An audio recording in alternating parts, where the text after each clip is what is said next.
Yeah, it was a good outcome today. I'm happy with how that went. Where's our crew? It's 7 o'clock. I'll go. You got him?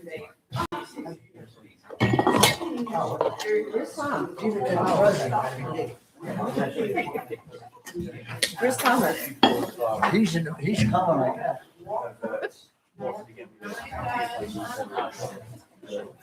now.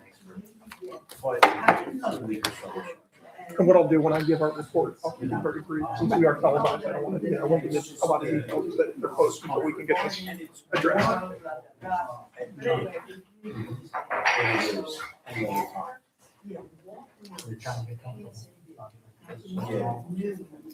But like, if I go out in the car for an extended period of time. So, today.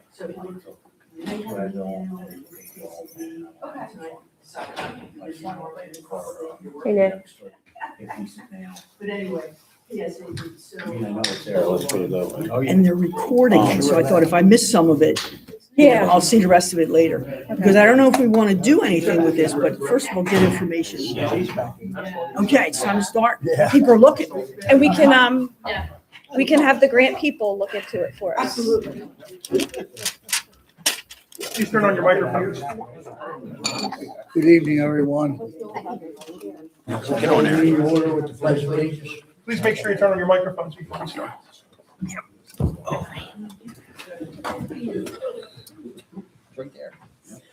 The pledge of allegiance To the flag of the United States of America and to the republic for which it stands, one nation, under God, indivisible, with liberty and justice for all.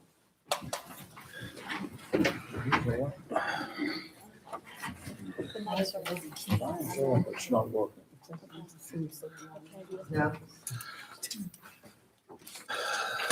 I'll do my best without it for now. We've been on. I had a roll call of officers. Mr. Braun will not be here tonight. As he called me, explained he couldn't make it. Ms. Biles, Present. Chair is present. Ms. Bridges, Present. Ms. Ross, President. Mr. Gorman, Here. welcome back. Thank you, sir. Mr. Swan. Here. And Ms. Wiley, Here. all officers are present. Okay, it might be.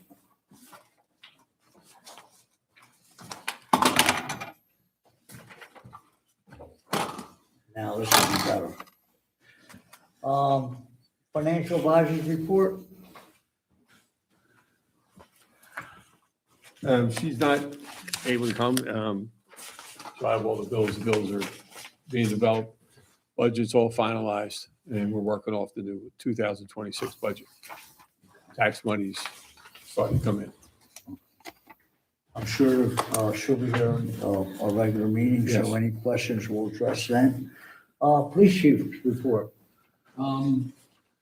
Nothing more than my written report for the council meeting, but I'll address council about the range bar issue that came up during the last council meeting. I did put out an email to the mayor and the two council people involved with that, with a history of what was going on at that establishment.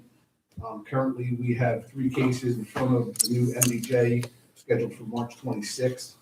And that's about where we're at with that. If you have any questions, feel free to ask me about it. Like I said, we do have an upper hand with that right now, but there's a lot of side issues that occurred with the LCB, and specifically 2 of the people that came here last month, as you're well aware. So, any questions, I'm more than happy to entertain them now if you'd like, or wait till later, whatever the case may be. Other than that, I don't have anything to my written report for the council. Any questions for the chief? Just a side note, we'll have more on the Rams bar from our code enforcement officer when he reports. Fire chief's report. I have nothing to add, you'll have my final, Okay, thank you. Any questions for the chief? Okay. Engineers report. Thank you, Mr. President. I too will have a formal report for the regular council meeting in 2 weeks, but two things to bring council up to date on is we are working on this year's road program scope. We would like to get that done as early as possible and have council's approval to solicit bids as soon as possible so we can avoid any potential loss of county aid. And I see under the manager's report, Mr. Riccozzi will be discussing county aid. There was a mandatory meeting that was held by the county regarding county aid, and a representative from my office was there representing Clifton Heights Borough. Essentially, not much has changed other than they're getting more difficult with getting the deadlines are shorter. So all forms need to be completed and submitted by November 29th. So it's a month shorter than usual. And then lastly, just as an update, we're working on arranging a meeting with PennDOT and the contractors regarding the school construction so we can discuss the schedules, paving, and concrete work. I expect to have that meeting arranged within the next 2 weeks. We don't want our contractors that are doing the sidewalk, their contractors doing any overlap work or making work for each other. So we will coordinate that and expect to have that meeting within the next 2 weeks. Thank you. Any questions for the engineer? Okay, I guess I should have been doing a motion to accept the reports to be given. No, don't need it. Thank you, John. So now solicitor's report. Thank you, Mr. President. I don't have any action items for council's attention, thus far for the February meeting. I mean, that may come up in the next 2 weeks. I'll talk to Mr. Riccozzi, but I'll also defer to Mr. Gould, Mr. Riccozzi regarding the update on the Rams. We've been discussing that, so we'll let him do that. Any questions for this solicitor? Okay, community development and code enforcement. Thank you, Mr. President. This morning, we were able to, based on some complaints, our attention was directed over to the Rams Bar, where apparently the trash had not been collected in about a week since the snow had occurred. There was also an abundance of liquor containers, beer bottles, things like that, piles of vomit up front. They certainly are not taking care of the property. As a result, I did issue a $600 citation today for that offense. I also went with Matt Verdi, our health officer, to go inspect the property. When we're out there today, we did find some pretty significant fire and safety violations, and as a result, the business was closed down. Right now, the ball is in their court. If they can correct these issues quickly, they'll be open quickly. If they drag their feet and don't, then they'll be closed for a little while. I'll be working with the owner on a plan to correct all those issues, plus some secondary items we also have with the bar. Any questions for code I have enforcement? a follow-up question with John. We were on the phone a lot today, but it came to mind. Do we notify the LCB of this violation, John? Is that from your office or John, or how's that work? We can. I mean, that's as part of their license, they're supposed to maintain all local ordinances. If you have a prepared report for the violations, I have a direct line to the supervisory LCE agent in charge of that particular case. I can certainly get that to them as soon as it's sent to me. Yes, I mean, I would. John's, I know, working on that. We talked about getting that together today. Yes, I mean, to answer your question, we should send it to the LCP. I'll give him a preliminary heads up tomorrow what occurred and where we're at now, and to wait a report from us to get the particulars on why there was a cease and report. And that should help their end of the situation. Mm-hmm. John, you had suggested some suggestions of reaching out. I mean, you want to talk about Well, that? yeah, and we're also collecting the police incident reports, the code enforcement reports from John Gould's office, put them together. And I suggested perhaps as a way, one of the ways is to reach out. Their attorney is Mr. McCreesh, is a well-known attorney that represents many, if not most, bars, restaurant, liquor licensees in Delaware County. And John had represented the Rose Bar. He knows what we did there. So that the thought was just a suggestion to reach out to him and say, hey, if you want to get your guy in here and sit down with us, to head off, what seems to be coming in terms of both going to the LCB and as we did with the Rose Bar, the borough filing a municipal enforcement civil action, against them asking that they be shut down. Under ordinance 801, I already had a face-to-face with the owner about a month and a half, maybe 2 months ago. Whatever day, John, that you had him in court for the trash violation, he left that court hearing and came over to me as a result of receiving a nuisance letter from the police department. So, he, in his own mind, he thinks he's doing everything he can. And when I pointed out the example of the Rose Bar being an absolute circus before they took their 90-day shutdown, and now we don't even get a call to that bar for somebody jaywalking.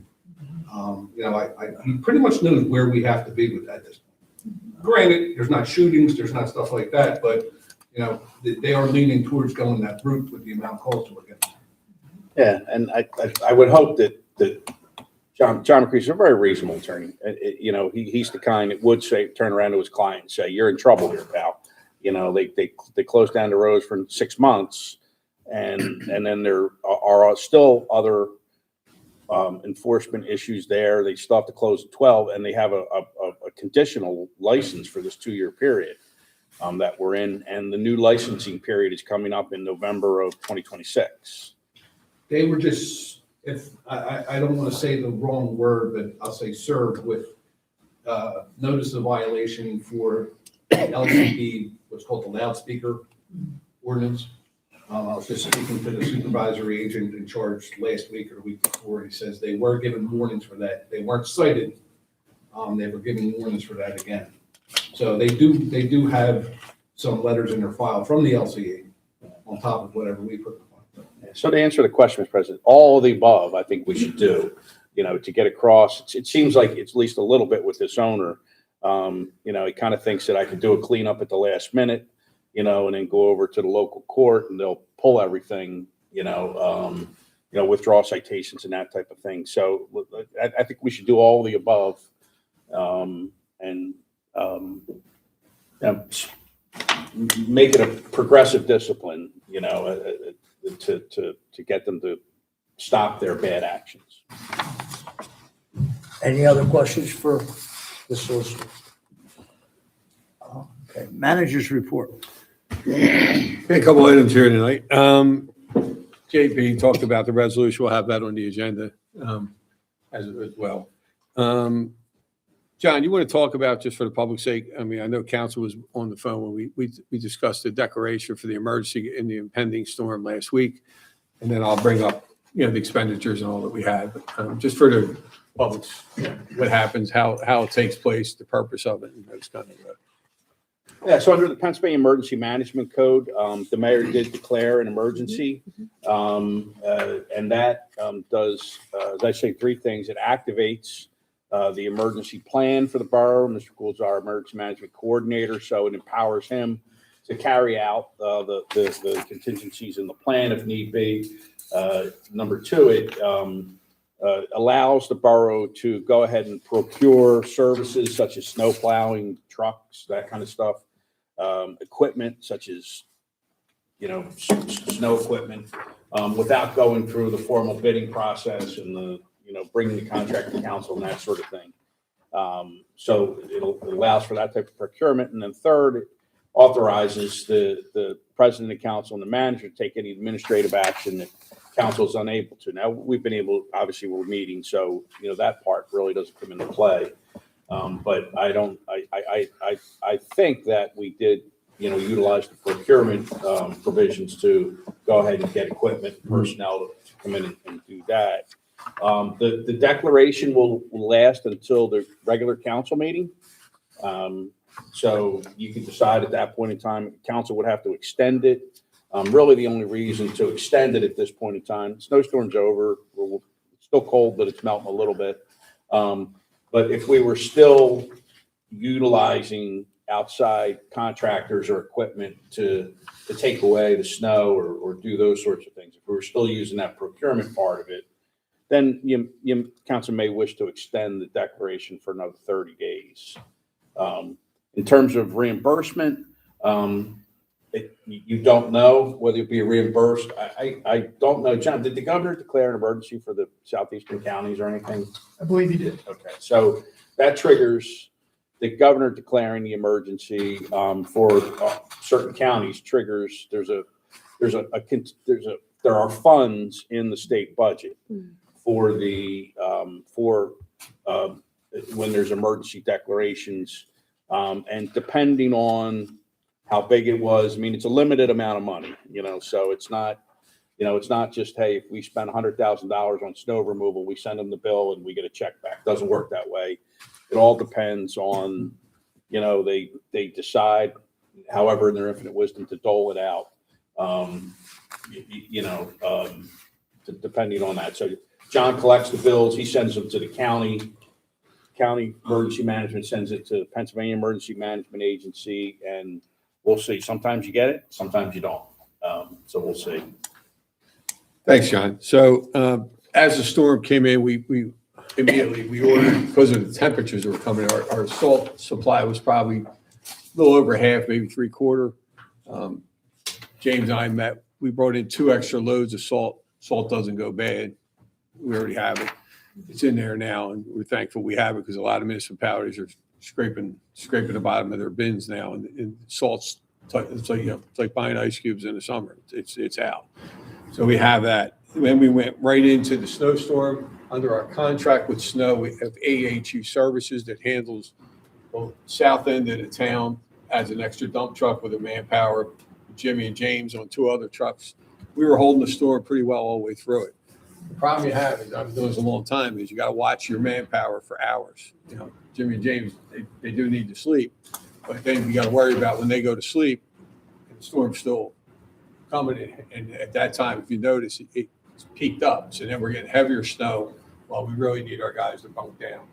So we brought in the Antonio Construction under Co-Stars that night into the next day. Jimmy and James came back. We released them. And then we settled down, and then Monday evening, we started clearing out some heavier areas where PennDOT traditionally comes down with these plow trains on our highways, goes Springfield Road and Baltimore Pike. So everything that we already opened up, they close back up, and then you have all your neighbors all stuck on the inside with those big plows. So we brought contractors, the Antonio, that night back in with Jamie and James, and we busted in all those, just to get those roads open. Everything worked out good. Jimmy James kept up that week. And as the week went on, we could see that the temperature was not going to work well with us. We decided over the weekend, talking to John and during the week, let's see where it plays out. Let's let things settle down, because people are running around all over the place that week. John was working heavy on the enforcement end, on sidewalks, curbs, and we're seeing what was happening. Saturday evening, we brought in a lot of crews. We brought in the Antonio, we brought in Johnny D'Amico, we brought in Kurt, all local guys. They were all working in up at Arby during the day. So we captured, and they're not working on the weekends. We brought them in from here.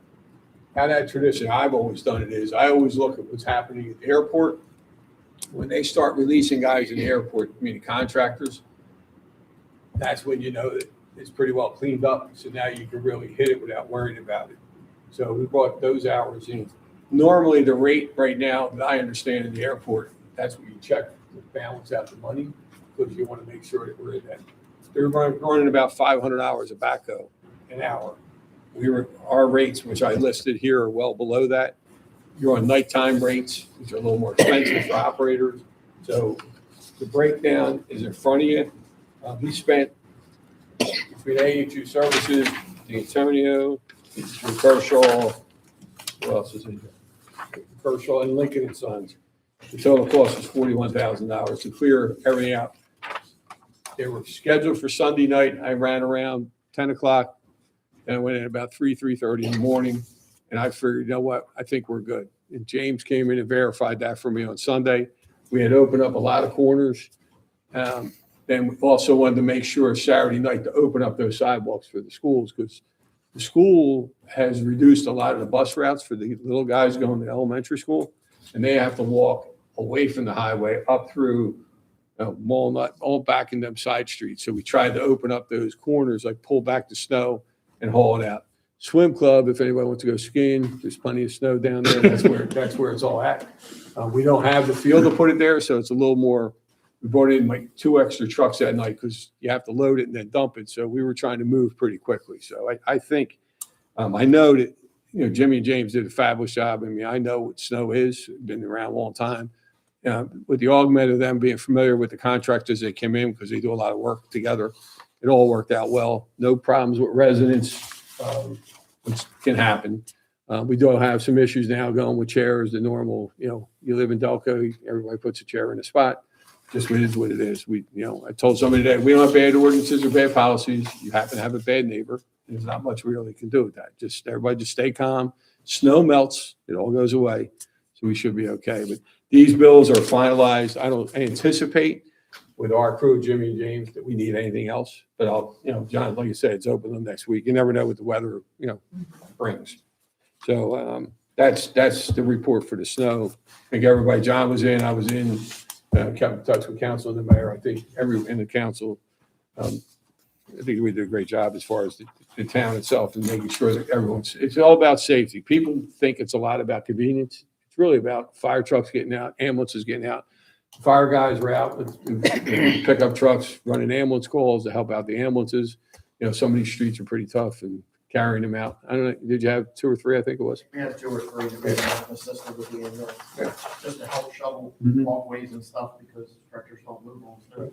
They had guys in the firehouse staying over to make sure that those trucks were manned as well. The police were out, so just hopefully it's the last one we see. Right, JP? That'll be on for the approval of the declaration, and then the emergency expenditures will be on that as well. GSL is our grant service. The annual cost is $35,000. It's in your packet. That's to handle all the grants that we're currently under, the $5 million grants of curb, sidewalks, Madison Avenue, the police, the cops grant. They administer, they apply for them, we get them, and they administer them. But we have a yearly contract, $6,000 for each of those. So that'll be on the agenda for next month, or for in the end of the month. Council, if you can give me the meet and greet, we're ready to put out the newsletter. We did have to, that's our snow report. We did have to cancel the first meet and greet of the year. Hopefully we don't jinx ourselves again, but we'll pick one in February. As soon as I get the date, I have a short newsletter to put out quickly so we can get it out there. And there's a application to the Pennsylvania Department of Environmental Protection for the project Scottdale Road Pedestrian Bridge. A lot of you don't aware, when I first got here, there was a grant that was jointly between Clifton Heights Borough and Lansdowne to put a bridge across the Darby Creek. And originally it was at the top of our pool parking lot, the borough owns. And they wanted to attach it to or somehow come across with the railroad bridge. The engineering studies found that to be very impractical height-wise. You're landing and the handicap ramp was impractical. So they've moved it to Broadway Avenue, where they come across right at the bottom of Broadway, right at the pool. They've done some core testing there. The next phase of this to move it forward for applications for more funding is to do a environmental study, environmental notice. And in your package, if you wish to positively put it out there, you think it's a good idea, or you want to negatively, that's the timeline that you have to do that. We'll be putting a letter in if the borough, I'm having that on the agenda for a resolution if the borough supports it, if that's okay, or if we don't support it, we don't do it. But previously, everybody wants to have the ability to be able to come down on the Broadway Avenue side, that section, to be able to walk across and hit the trail, which is the Scottdale Trail. So you'd have, getting on it, if you lived up in the north end, you could walk down Sycamore, jump on the bridge that they put across from Upper Darby. You can go across the Lindbergh, sorry, John, across the Lindbergh Bridge and get down into Kent Park and catch it there. Or you can go on Baltimore Pike, or you go down to Scottdale Road. The county does have a plan in the comprehensive plan for their trails to connect Upper Darby Trail at Kent Park to the bridge on Baltimore Pike. That's it. I met with Elaine Schaefer. We've met with the county engineers. It's probably about a $2 million build because it has to go elevated. So these are ways that they want to have interconnecting to the neighborhoods to the main trail. That trail is supposed to ultimately go down to Darby Borough through Scottdale and down through Penn Pines Park and behind, what is it? I don't, what they call that park? Little Flower. Little Flower, yeah.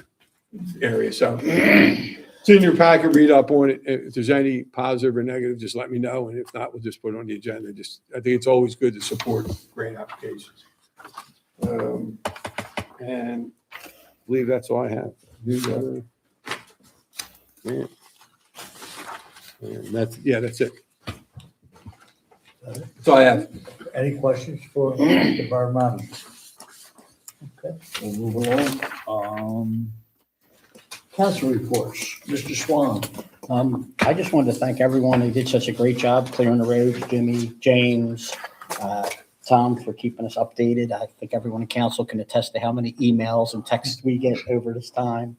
John with the disaster emergency, police and fire, great job, being out there and taking care of us. And John also, we had a concern in our word about a property not shoveling like they were supposed to, and he got right on it. And just wanted to thank everyone for that. Ms. Miles. Just to echo what Mr. Swan said, thank you to everyone for their quick response and just being out there all weekend long. I think everyone was really happy with the way the cleanup went, and no complaints heard on my end. And then as far as the meet and greet, I know I've talked to some of council about a new date. I think because of scheduling, it will likely be a March date now. So I'll be in touch with everyone to try to figure out what that is. Thank you. Thank you. Ms. Wiley? Thank you for everybody's all the help, especially getting on top of the rounds for as quickly as y'all did. I appreciate it very much. And I just want to add one thing. The borough manager mentioned he made the decision Sunday that, at this point, we're in pretty good shape. And because of the job that was done all over, we were able to continue on Monday, not we, James and Jim, and as well as B&L to get down those alleyways in the borough, first on the north side on Monday, and then on the today down in Ward 3 in that area. It's a big thing. I thought it was because, people's trash was piling up and those alleys are hard to get through, especially with the big trash trucks. I was glad I got a couple of phone calls today from residents who were really grateful for the job that was done on those alleyways in particular because they are so small. I appreciate the public spaces through this thing. Personally, I'm glad they come once every 10 years and not like in other areas of the country. But it just was an outstanding job. I was with family members over the weekend from other boroughs and townships, and all I got was complaints because I specifically asked, hey, how's it going over there? And all I got was complaints about, and a couple of the townships were pretty affluent. And I thought, boy, if little old poor Clifton Heights can get it done, why can't others? So I was really proud and I was, just happy that we have the people we have working here. So that's it. Mr. Braun. Oh, I'm sorry, Mr. Braun's not here. As I announced, Ms. Ross. Just thank you to everybody for doing a good job. That's about it. Ms. Brittis. I don't have anything to add. I agree with everybody else's sentiments of gratitude. So thank you. And that's all I have. Okay. Mr. Gorman, welcome back, by the way. Thank you, sir. Rock, Nick, your guys, stellar job all weekend. Thank them for us, please. And the highway guys, John, Tommy being out at 3 a.m. when the rest of us are all nice and snuggled. I do have one question for Tom. Who do we address the lack of crossing guards to up in the 4th Ward? Well, it's a school district. So here's where we're at with that. Clifton Heights Borough, being a borough, is responsible for the cross guards. We've never had them. We had them here. The school district pulled them sometime back when Ed Martin used to be the head of school crossing. They came under the purview of then Chief Berry. Chief Berry. So it's in Upper Darby Township, back in the day, we turned all the crossing guards from the township over to the school district. in exchange for money for police officers. That's how far back it goes, in 94, 95. So they've had them. And the reason was, when you get them and you try to remove them, nobody ever wants to remove them. So we had an abundance of crossing guards that the children aged out. And instead of going this way, it was going that way. And you can't move this crossing guard because I was told this is my corner. And it got into a big convoluted thing. So they were paying it. And I just spoke to, and the reason I'm bringing this up is they called us 2 weeks ago and said, when the new school opens up, we have to add crossing guards at certain locations. Now, I never knew, I learn something every day, that middle school kids get crossing guards. So they're going, it's not a lot, he said, it's mainly where the state has identified. Now, what I looked into was the school district during COVID redid the routes for the children. So Springfield Road and Baltimore Pike are no longer crossing, that is hazardous routes. They're deemed hazardous routes, which means you have to have busing. So what they did is they made them go, so if I live in the Broadway Avenue, I got to go to Walnut, make a left, go up, I don't know all the streets, but, and there's a crossing guard right now with Baltimore and Diamond. So now I cross, now I'm in a residential neighborhood, so I go up Diamond and I come down, now the school's closed, sidewalk's closed, so I go to Peggy Street, Wincliffe, and I go up Wincliffe, and then I cross over there and I can get to Westford Park School. That's how they redid the routes. They paid somebody to come in and do the routes. Basically, we wanted to do in 94. So it was good for the school district tax money. They went up at Arby Township in a negotiation. They agreed to split it half because they recognize that they can't move them. So the school district's paying half. I said, obviously, if it's an obligation that we're supposed to have and, it's something we have to do, talk to us. I said, the only thing I do not want is the responsibility of having to find them, manage them, and schedule them. If you guys do that, it's more than good for half. And they have a full-time person. When they did that backing up at Arby, they put a full-time, it's usually a retired police officer that manages all the crossing guards. Because as Rock will tell you, we don't have the police officers that if they don't show up to cover that intersection. So they have people to do it now, and they have some backups. When someone's going to go out for, sickness or whatever, they put somebody on that corner. So I would imagine it's going to be crossing the main highways, Springfield Road, Baltimore Pike, that kind of stuff. So I'll keep you up to date. But for now, if you need them, it's I can give you contact it, to be able to find out what's going on or who's not there or whatever it is. So there's one at Wincliffe, right? There's one at Oaken Wincliffe, nope. Oak and Crestwood, yeah. Yeah, right. Springfield Road and Oak, yeah. And he was here last year at the Right, I council remember. meeting stating he needs another one there. There wasn't one at Sycamore today. I do know that all the new traffic lights going in on the plan, correct, all have the walk buttons. They'll all have walk buttons. They're all being upgraded to walk. So That doesn't mean anything to kids though. Most of them don't even know how to use it. yeah, so the long answer, but it's how it works. It's a kind of Okay, thank you. convoluted system. Ms. Merrill, your report. Yes, couple little things. One is that I was very happy to have a chance to meet with the fire company and met with Chief DePompeo and his number two man, Larry, and they oriented me to a number of things going on. And we came up with the small idea that there should be some information, and I talked to John Gould this evening about it. Sometimes people move into Clifton and they don't know certain things. They may come from Philadelphia. They don't know that we're all a volunteer company, and maybe include some information like that.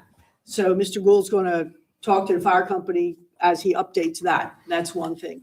The other thing is, like everybody, I'm really pleased with how the snow is taken care of. And I kind of worry that global climate change suggests, as we see around the world, bigger storms here and there, weird weather. So we have to be ready for that. The other thing is that I started to talk to some people on Borough Council about PSAB, the Pennsylvania, what is it? Pennsylvania Association of Boroughs. Yeah, Pennsylvania State Association of Boroughs. sent me an email the other day saying that there was a lot of stuff, and there's a thing coming up, a possible grant that we could look for if we have a project in mind, and it's called Walk Works. So I recommend to everybody, kind of look at that. If there's anything we want to do, we could look into, that possibility. And it's sort of like you have to have your proposal in by June, and next year in July of 27, you'd have to have the work done. Because we have a new school being built, there might be something related to that. I'm not sure. And other than that, I look forward to when our meet and greet's going to be rescheduled. And I know that Samantha Biles has been already talking to people about scheduling that. And people have been asking about the calendar, so I'm glad it's finally out. And my name's only spelled wrong in one place. So, that happens. It's correct over here and it's incorrect over there. But at any rate, I'm done. It's good. We're all good. Mayor, that grant, the grant company we have. Yes. Will develop, if you have ideas, Yes, will do all absolutely. that for us. Yeah. And they already have a lot of the data, Mhm. so it makes it, pick and choose. bet. But yes, that's definitely a good grant. Yeah. Motion to adjourn. So moved. Second. We're adjourned. So you made your list of the meetings. Yeah, at the next meeting. I didn't bring it up. No. No. These were the meetings that we had talked about.